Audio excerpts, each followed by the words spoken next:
Today, we're diving into something fascinating, a surprisingly modern blueprint for leadership that's actually hidden in an ancient text. We're going to see how it tackles one of the trickiest problems any professional faces: how to win over a new team from day one. I mean, think about it. A new manager, a new CEO, whoever, walks in the door. Sure, they've got the title, but do they actually have the team's trust? That first 90 days, that's everything.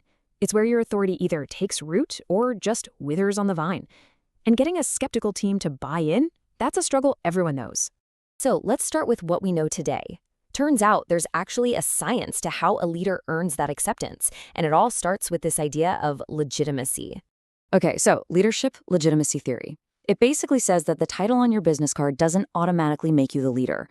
Real leadership, the kind that actually works, is something that's given to you by your followers.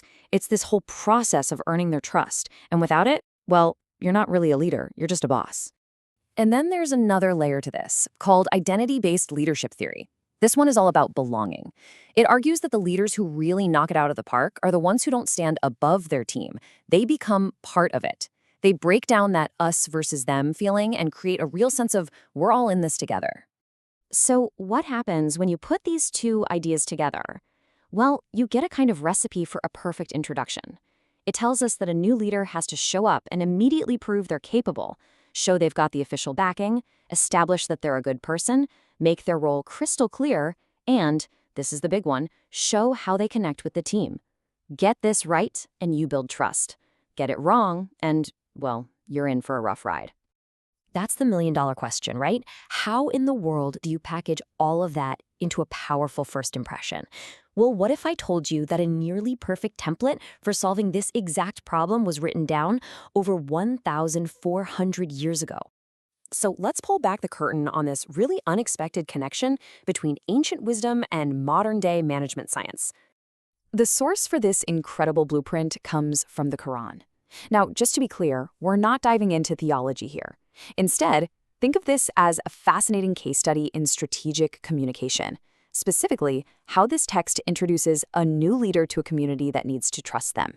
So we're going to deconstruct the very first introduction of the prophet Isa, or Jesus, as it appears in the Qur'an. And then we're going to map it piece by piece directly onto those modern leadership principles we just talked about. It's pretty cool. Okay, here it is. This is the core text from chapter 2, verse 87. It looks short, but this introduction is incredibly dense. It packs a serious punch and, as we'll see, it contains every single key element for establishing leadership legitimacy. When you break this verse down, you see it's built on 5 distinct pillars.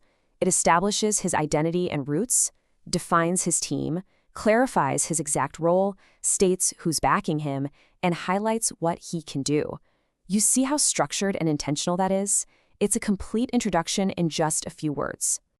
So here's where it gets really interesting. Let's see how this maps to modern theory. Take institutional backing. For a new CEO, that's the board of directors, saying she's our choice. In this ancient blueprint, being strengthened by the Holy Spirit does the exact same thing.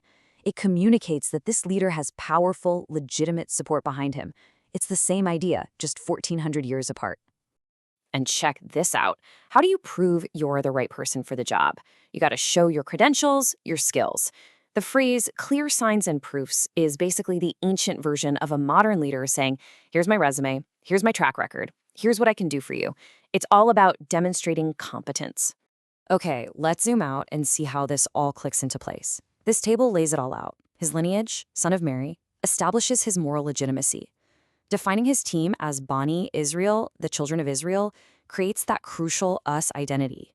Clarifying his position reduces any ambiguity about what he's there to do. It's like a perfect checklist for what modern science says works. It's the whole shebang. But look, a great introduction is only half the battle. To be a truly effective leader, you also have to show how you fit into the bigger picture, the organization's real mission. And this is where a really crucial idea comes into play: strategic consistency. A new leader can't just show up and be a standalone hero. They need to connect their role to where the organization has been and where it's going. You're not page 1. You're the start of a new chapter in a book that's already being written.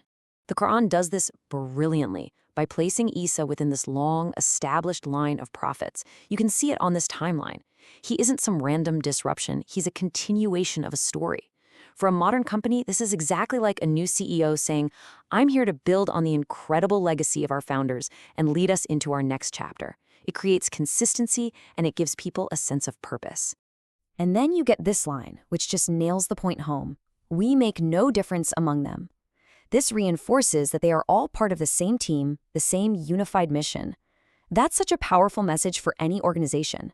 Our leaders might change, but our core mission, our values, they stay the same. That kind of stability, that's priceless.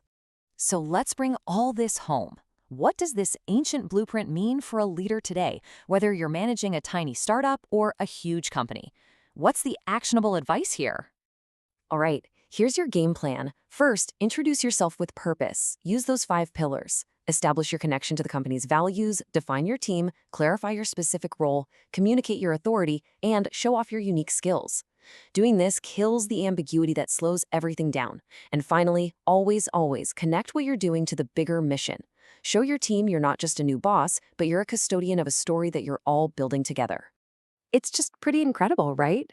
To see how a 1,400-year-old text gives us such a clear and practical framework for leadership today. It really makes you wonder, doesn't it? What other ancient wisdom is just sitting there waiting for us to rediscover it to solve our most modern problems?